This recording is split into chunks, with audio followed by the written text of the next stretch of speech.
Hello friends, welcome to the video lecture series on data structure. दोस्तों, इस video lecture में हम discuss करेंगे क्यू डेटा स्ट्रक्चर के क्या क्या एप्लीकेशंस है एंड स्टैक डेटा स्ट्रक्चर के वो क्या लिमिटेशंस हैं जिसकी वजह से हमें क्यू डेटा स्ट्रक्चर को यूज करना होता है।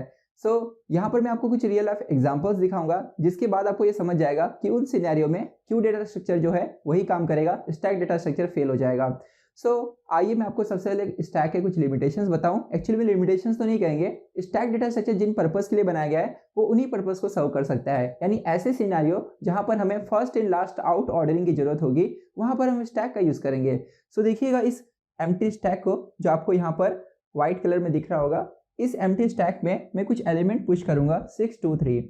तो यहाँ पर मैं आपको बेसिकली बताना क्या चाह रहा हूँ कि स्टैक डेटा स्ट्रक्चर में पुश एंड पॉप यानी इंसर्शन एंड डिलीशन एक ही एंड से परफॉर्म होता है, जिसे हम टॉप कहते हैं। यहाँ पर मैं क्या करूंगा, जब मैं फर्स्ट एलिमेंट यानी 6 को इस स्टैक में पुश करूंगा तो एक वेरिएबल में मेंटेन करूंगा जिसका नाम होगा टॉप, और हमेशा टॉप पॉइंट करेगा रिसेंटली एडेड डेटा को। तो यहाँ पर 6 जो ऐड हुआ है उसे पॉइंट करेगा टॉप। अब इसके बाद जब मैं नेक्स्ट एलिमेंट को पुश करूंगा, यानी यहाँ पर 2 को जब मैं पुश करूंगा तो 2 जैसे ही स्टैक में जाएगा तो हमेशा जो नया एलिमेंट इंसर्ट होता है वो टॉप के आगे ही लिंक होता है।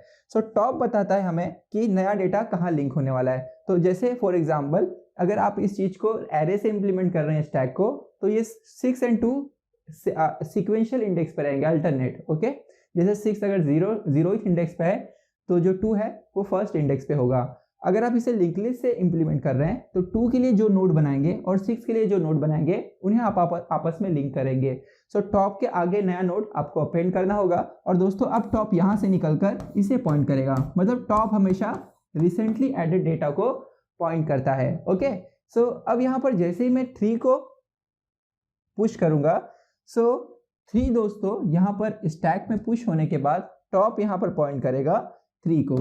ओके, लेकिन यहाँ पर मेन पर्पस ये है मेरा बताने का कि अगर 6 को मुझे डिलीट करना हो तो पहले मुझे 3 और 2 दोनों को डिलीट करना होगा, क्योंकि as per property of stack deletion और एडिशन सेम एंड से होता है। यानी टॉप जिसे पॉइंट कर रहा है आपको पहले उसे डिलीट करना होगा।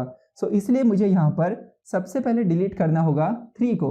देखिएगा यहाँ पर हम सबसे पहले 3 को पॉप करेंगे, देन उसके बाद जो टॉप नाम की चीज आपको दिख रही है वो यहाँ पर पॉइंट करेगा। उसके बाद हम डिलीट करेंगे 2 को, क्योंकि टॉप जिसे पॉइंट कर रहा है आप पहले उसे ही डिलीट कर सकते हैं, रेंडमली किसी को डिलीट नहीं कर सकते। यहाँ पर 2 जो है वो पॉप हो गया। अब इसके बाद मैं 6 को पॉप कर सकता हूँ। तो ये जो सबसे बड़ा लिमिटेशन है स्टैक का, लिमिटेशन दोस्तों नहीं बोल सकते आप, हाँ किसी सिनेरियो में ये ड्रॉबैक हो सकता है कि आप स्टैक यूज नहीं कर सकते। स्टैक बनाया ही ऐसे गया है, first in last out ordering को सर्व करने के लिए ऐसा रिस्ट्रिक्शन डाला गया है, ताकि वो सिनेरियो जहां पर आपको इस तरह की ऑर्डरिंग की जरूरत हो, फॉर एग्जांपल रिकर्शन को सॉल्व करने के लिए, पोस्टफिक्स एक्सप्रेशन को इवेलुएट करने के लिए आपको एक ही एंड से इंसर्शन और डिलीशन करना होता है, तो वहां पर हम स्टैक का यूज करते हैं। लेकिन कुछ ऐसे सिनेरियोस हैं जहां पर आपको एडिशन किसी और एंड से, डिलीशन किसी दूसरे एंड से परफॉर्म करना होगा। ऐसे कौन कौन से सिनेरियोस हैं ये मैं आपको बताता हूं। तो आइए सबसे पहले देखते हैं प्रिंटिंग का एग्जांपल, जहां पर अगर हमें मल्टीपल डॉक्यूमेंट्स प्रिंट करना हो तो ऐसे सिनेरियो को इंप्लीमेंट करने के लिए हम स्टैक नहीं क्यू का यूज करते हैं। अब आपको समझेगा क्यू आखिर है क्या। आइए देखते हैं इस एग्जांपल को। दोस्तों, यहाँ पर मैं कुछ आपको डॉक्यूमेंट्स प्रिंट करके दिखाऊंगा और आप देखेंगे उन डॉक्यूमेंट्स को प्रिंट करने के लिए जो सॉफ्टवेयर मैं यूज कर रहा हूँ वो क्यू डेटा स्ट्रक्चर का यूज करता है। यहाँ पर मेरे पास कुछ डॉक्यूमेंट्स हैं, जैसे मेरे पास ये PDF है। इस PDF को अगर मैं प्रिंट करूं प्रिंट कमांड देकर, तो यहाँ पर इसे मैं प्रिंट कमांड दे देता हूं, और जैसे ही मैं प्रिंट पे क्लिक करूंगा तो एक सॉफ्टवेयर ओपन होगा जिसका नाम है प्रिंटर स्पूलर। अब ये प्रिंटर स्पूलर क्या करता है, ये डॉक्यूमेंट मेरा हो सकता है काफी बड़े साइज का हो और हमारे प्रिंटर के पास बहुत ज्यादा स्पेस नहीं होता कि पूरे डॉक्यूमेंट को स्टोर कर ले। तो सॉफ्टवेयर क्या करता है, प्रिंटर को उतना ही डेटा भेजता है जितना वो स्टोर करके प्रिंट कर सके। इस तरह प्रिंटर जैसी कुछ चीजें प्रिंट कर लेता है, फिर वो सॉफ्टवेयर को रिक्वेस्ट करता है नेक्स्ट डेटा भेजने के लिए। इस तरह प्रिंटर स्पूलर हमारे प्रिंटर के साथ कम्युनिकेट करता है, कोऑर्डिनेट करता है जो भी डॉक्यूमेंट प्रिंट कर रहे हैं उसमें। यहाँ पर आप देखेंगे जैसे ही मैंने डॉक्यूमेंट प्रिंट पे लगाया तो एक सॉफ्टवेयर ओपन होगा, जिसे देखने के लिए आपको यहाँ पर जाना है, प्रिंटर का आइकन देख रहे हैं, इस पर क्लिक करना है। आपके पास कंप्यूटर है तो उस पर आप चेक कर सकते हैं। तो इस पर क्लिक करोगे तो यहाँ पर मैंने एप्सॉन मेरा प्रिंटर है तो मैंने क्लिक किया, तो यहाँ पर आप देख रहे हैं परम्यूटेशन कॉम्बिनेशन, जिस डॉक्यूमेंट का साइज है 6.36 MB, वो प्रिंट पे चला गया है। क्योंकि मेरा प्रिंटर बंद है तो ये अभी वेटिंग लिस्ट पे है, स्टेटस इसका क्या है, कुछ भी नहीं आ रहा है, राइट। जैसे प्रिंटर ऑन करूंगा तो यहाँ पे लिख कर आएगा प्रिंटिंग। ओके, अब मैं क्या करता हूँ, एक और डॉक्यूमेंट यहाँ पे प्रिंट पे लगाता हूँ। यहाँ पर मेरे पास एक JPG यानी फोटो फाइल है। यहाँ पर मेरे पास जो फोटो है तो आप देख रहे हैं ये शिवाजी का जो फोटो है इसे मैं प्रिंट पे लगा देता हूँ, ठीक है। सो इस फोटो को जैसे ही मैं प्रिंट कमांड देता हूँ, सो आप देखेंगे इसे प्रिंट कमांड देने के बाद जो सॉफ्टवेयर है उसमें 2 चीज़ें प्रिंट पे गई है ऐसा दिख रहा है। लेकिन मैं आपसे क्या यहाँ पूछना चाह रहा हूँ कि अगर आप ऑब्जर्व करेंगे, थोड़ा सा ऑब्जर्व कीजिएगा बस, कि जो सॉफ्टवेयर हमारे पास है ना उसका लेफ्ट हैंड साइड पे देखिए बॉटम कॉर्नर पे क्या लिखा गया है। यहाँ पर लिखा गया है 2 डॉक्यूमेंट्स इन क्यू। ऐसा क्यों नहीं लिखा 2 डॉक्यूमेंट्स इन स्टैक? क्योंकि अगर आप इस वेटिंग लिस्ट को स्टैक से इंप्लीमेंट करते थे तो गड़बड़ हो जाती थी। गड़बड़ क्या होती थी कि मैंने सबसे पहले दोस्तों मान लीजिए इसे मैं स्टैक से इंप्लीमेंट कर रहा हूँ, तो पहले मैंने किसे प्रिंट पे दिया, पहले मैंने पीडीएफ को प्रिंट पे लगाया, ठीक है। उसके बाद मैंने किसे प्रिंट पे लगाया, फोटो को, जो जेपीजी जिसका टाइप है फॉर्मेट। तो अगर मैं वेटिंग लिस्ट स्टैक से इंप्लीमेंट करता था ना, तो जैसे ही मैं प्रिंटर ऑन करता था तो स्टैक से सबसे पहले कौन बाहर निकलता था, जेपीजी। जबकि मैंने दिया किसे था सबसे पहले प्रिंट का कमांड, पीडीएफ को। तो पीडीएफ पहले प्रिंट होना चाहिए था, जो मैंने पहले प्रिंट के लिए कमांड दिया था जिसे। तो यहाँ पर स्टैक से गलत इंप्लीमेंटेशन हो जाता था। जबकि होना कैसे चाहिए था कि यूजर जिस डॉक्यूमेंट को पहले प्रिंट पे दे रहा है वो पहले प्रिंट होना चाहिए, राइट। तो इसलिए दोस्तों यहाँ पर स्टैक फेल हो जाएगा। तो हम यहाँ पर क्या यूज करेंगे, ऐसा अरेंजमेंट जहाँ पर जिस डॉक्यूमेंट को आपने पहले प्रिंट पे दिया है वो पहले प्रिंट होना चाहिए। मतलब आपने अगर पीडीएफ पहले लगाया है प्रिंट पे, उसके बाद आपने फोटो वाली फाइल लगाई है जेपीईजी, तो पहले पीडीएफ प्रिंट होना चाहिए, बाद में ये फोटो फाइल प्रिंट होनी चाहिए। और इवन अगर आपने कोई नया अभी डॉक्यूमेंट और प्रिंट पे लगा दिया तो वो इसके बाद अटैच होना चाहिए। यानी रिमूवल इस एंड से होगा आगे से, जिसे हम कहेंगे फ्रंट, और डिलीशन बैक से होगा जिसे हम कहेंगे रियर। तो यहाँ पर देखिएगा मैं एक और डॉक्यूमेंट प्रिंट पे लगाकर देखता हूँ। सो जो पीडीएफ मैंने अभी प्रिंट पे लगाया था उसी को एक बार और प्रिंट कमांड दे देता हूँ, ठीक है। सो ये जो पीडीएफ है दोस्तों इसे हम एक बार और प्रिंट पे लगाते हैं, तो देखते हैं क्या होता है। सो जैसे ही इसे मैं प्रिंट कमांड देता हूं, सो आप देखेंगे विंडो में अब आपको 3 चीजें दिख रही है, लेकिन उनके सीक्वेंस देखिए वो दिख कैसे रहे। अगर आप ऑब्जर्व करेंगे तो पहले ये पीडीएफ जो पहले वाला था, फिर वो फोटो वाली फाइल, उसके बाद मतलब यहां पर अटैच हुआ कौन, अभी जो नया पीडीएफ है वो, okay. So attached back side से हो रहा है जिसे हम कहेंगे रियर।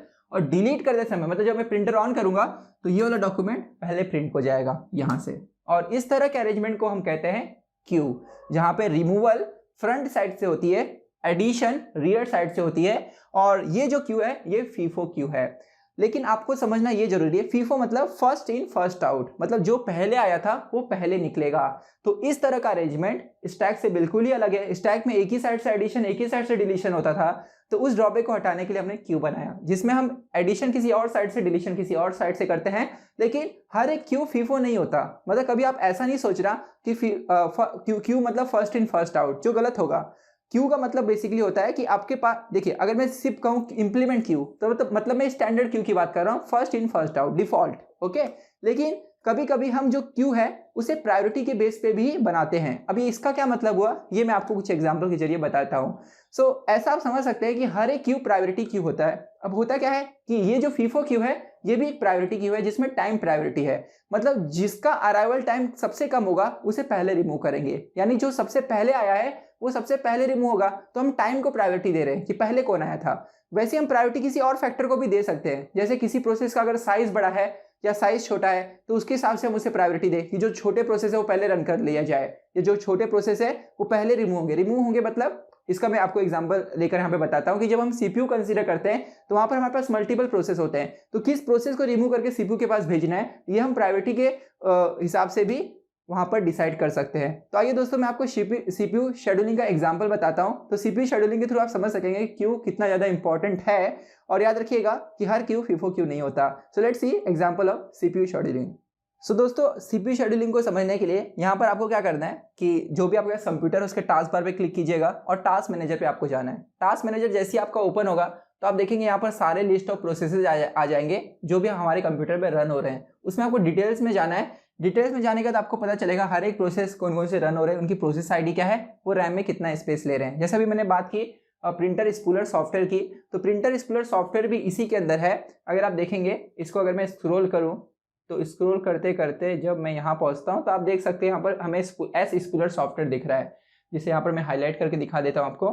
सी ये जो यहाँ पर दोस्तों सॉफ्टवेयर है, see this one spool sv.exe, ये है प्रिंटर स्पूलर सॉफ्टवेयर। ऐसे बहुत सारे सॉफ्टवेयर रन हो रहे हैं, लेकिन मेरा यहाँ पर बताने का आपको मेन मकसद क्या है, शेड्यूलिंग कैसे होती है। इतने सारे प्रोसेसेस में से सीपीयू के पास कौन पहले रन होने के लिए जाएगा, कौन बाद में रन होने के लिए जाएगा, ये हम कैसे डिसाइड करते हैं। जरा देखिएगा इसी विंडो में अगर आप परफॉर्मेंस में जाएंगे तो आपको यहाँ पर बाकायदा दिखेगा कि आपका सीपीयू कितना % यूज हो रहा है। तो आप देख सकते हैं मेरा सीपीयू 1% सिर्फ यूज हो रहा है, 3%, मतलब 5% तक ही यूज हो रहा है, क्योंकि कोई मैंने बड़ा सॉफ्टवेयर ऑन नहीं किया है। अगर मैं कोई बड़ा एनिमेशन के सॉफ्टवेयर ऑन करूँ तो यहाँ पर यूटिलाइजेशन बहुत बढ़ जाएगा।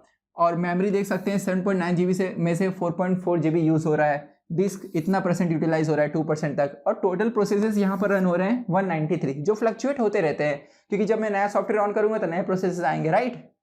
सो अब मैं आपको क्या बताना चाह रहा हूँ कि मेरे पास जो मेरा सेंट्रल प्रोसेसिंग यूनिट है सीपीयू, उसके पास मान लीजिए एक प्रोसेस रन हो रहा है P0, ओके, और 3 प्रोसेस और आ गए सीपीयू के पास रन होने के लिए, जिसे मैं P1, P2, P3 कहता हूं। लेकिन मेरा क्वेश्चन ये है, ये तीनों प्रोसेसेस में से कौन सा प्रोसेस सीपीयू के पास पहले जाएगा P0 के खत्म होने के बाद। मतलब जब सीपीयू P0 को एग्जीक्यूट कर लेगा तो उसके बाद इन तीनों में से कौन सा सीपीयू के पास पहले जाएगा। तो ये डिसाइड करने के लिए हम शेड्यूलिंग एल्गोरिथम का यूज करते हैं। तो एक शेड्यूलिंग एल्गोरिथम जिसका ज्यादातर यूज होता है, उसका नाम है राउंड रॉबिन शेड्यूलिंग, जिसका इम्प्लीमेंटेशन क्यू के बेसिस पे होता है। सो अब ये कैसे होता है ये मैं आपको आगे बताऊंगा। फिलहाल मैं आपको क्या बताना चाह रहा था कि हर एक क्यू फीफो नहीं होता, वो बताने के लिए मैं आपको यहाँ पर कुछ एग्जांपल शो करना चाहूंगा। पहले तो मैं आपको ये बता दूं कि इसे हम स्टैक से नहीं कर सकते। क्यों, जरा देखिएगा, अगर मैं इसे स्टैक से इंप्लीमेंट करूंगा तो होगा क्या कि मेरे पास जो सीपीयू है उसके पास जो भी प्रोसेस आए हैं वेटिंग लिस्ट में, फॉर एग्जांपल जो प्रोसेस आए थे वो क्या थे, P1, P2, P3, और मैं स्टैक से इंप्लीमेंट कर रहा हूं इन्हें सीपीयू के पास भेजने के लिए। तो देखिए होगा क्या, जब P0 पहले रन हो रहा था सीपीयू के पास, अगर P0 ने एग्जीक्यूशन खत्म कर दिया तो आप स्टैक से किसे निकालेंगे, P3 को। तो P3 सपोज चला जाता है सीपीयू के पास, और इसी बीच में जब P3 रन होते रहता है तो एक और नई रिक्वेस्ट आ जाती है P4 की। तो आप क्या करेंगे, उस रिक्वेस्ट को स्टैक में रखेंगे ना, क्योंकि स्टैक में आप उन चीजों को रख रहे हैं जो सीपीयू के पास जाने वाले हैं। लेकिन रखेंगे कहाँ, स्टैक में रेंडमली कहीं पर भी इंसर्ट नहीं कर सकते, टॉप पे करना पड़ेगा। तो दोस्तों आप P3 निकल गया तो यहाँ पर आप P4 रख लेंगे। तो जैसे ही P3 खत्म होगा आपको भेजना भी P4 को ही पड़ेगा, क्योंकि रिमूवल भी टॉप से होती है। सो P4 सीपीयू के पास चला जाएगा, राइट। फिर जब दोस्तों P4 रन होते रहेगा सीपीयू के पास, उसी बीच अगर कोई और प्रोसेस आ गया, फॉर एग्जांपल P5 आ गया, तो P5 आपको स्टैक में पुश करना होगा, और जब P4 खत्म हो जाएगा तो P5 रन करने के लिए भेजना पड़ेगा। तो आप देख रहे हैं P2 और P1 को कभी चांस ही नहीं मिल रहा है, तो P2 और P1 स्टार्व हो जाएंगे, यानी उनका स्टार्वेशन हो जाएगा। तो इसलिए स्टैक तो बहुत ही बेकार मतलब इंप्लीमेंटेशन होगी सीपीयू शेड्यूलिंग के लिए। मुझे लग रहा है आपको समझ रहा है सीपीयू शेड्यूलिंग में हम स्टैक का यूज क्यों नहीं कर सकते। तो इसी तरह एक और इंप्लीमेंटेशन है जिसका नाम है प्रायोरिटी क्यू इंप्लीमेंटेशन। उसमें क्या होता है, हम हर एक प्रोसेस को प्रायोरिटी देते हैं। एग्जांपल के लिए, अगर मेरे पास सीपीयू के पास कोई प्रोसेस रन हो रहा है, P0 सपोज रन हो रहा है, और लिस्ट में पड़े हुए हैं P1, P2, P3, तो आप इसमें से किसको पहले भेजेंगे। मतलब 3 लोग रिक्वेस्ट के लिए आए हुए हैं, तो P1, P2, P3 में से किसको पहले भेजेंगे, जिसकी प्रायोरिटी हाई होगी। अब ये प्रायोरिटी हम कैसे डिसाइड करते हैं, एक एग्जांपल के जरिए बताता हूं। फॉर एग्जांपल, अगर मेरे लैपटॉप की बैटरी बहुत लो हो गई तो तुरंत एक पॉपअप होकर आएगा कि आपकी बैटरी लो है। चाहे कोई भी प्रोसेस सीपीयू पे रन होते रहे, उसे ब्लॉक करके उस प्रोसेस को रन किया जाएगा जो क्रिटिकल है। मतलब कुछ क्रिटिकल आप कह सकते हैं स्केल के मेजरमेंट पे हम प्रोसेस को प्रायोरिटी असाइन कर सकते हैं। और भी बहुत सारे फैक्टर होते हैं, जैसे वो प्रोसेस कितना स्पेस लेगा, कितना टाइम ले सकता है, ऐसे बहुत सारे फैक्टर के को देखकर हम प्रोसेस की प्रायोरिटी डिसाइड करते हैं, और जिसकी प्रायोरिटी हाई होगी उसे हम पहले रन करते हैं। तो ऐसा लिस्ट जो प्रायोरिटी के बेसिस पे बनाया गया हो उसे हम प्रायोरिटी क्यू कहते हैं। सो आपको मैं ये बताना चाह रहा हूं कि क्यू हमेशा फीफो टाइप का ही नहीं होता, प्रायोरिटी क्यू भी होता है, ठीक है। सो आपको बस ये समझना है कि क्यू मतलब एडिशन के एक एंड से, डिलीशन दूसरे एंड से। जहां से डिलीशन होता है उसे फ्रंट, एडिशन जहां से होता है उसे हम क्या कहते हैं, रियर कहते हैं, ओके। डिफॉल्ट क्यू का टाइप होता है फीफो, और भी टाइप के क्यू होते हैं, जैसे प्रायोरिटी क्यू मैंने बताया, और हर एक जो क्यू होता है ना वो प्रायोरिटी क्यू ही होता है। फीफो में प्रायोरिटी टाइम को दी जाती है, जिसके बारे में डिटेल में मैं आगे आने वाले वीडियो में बताऊंगा। मुझे लगता है आपको इतना बेहतरीन समझा कि सीपीयू शेड्यूलिंग में हम क्यू यूज नहीं कर सकते, स्टैक को, ठीक है। यूज किसे करना पड़ेगा, क्यू का।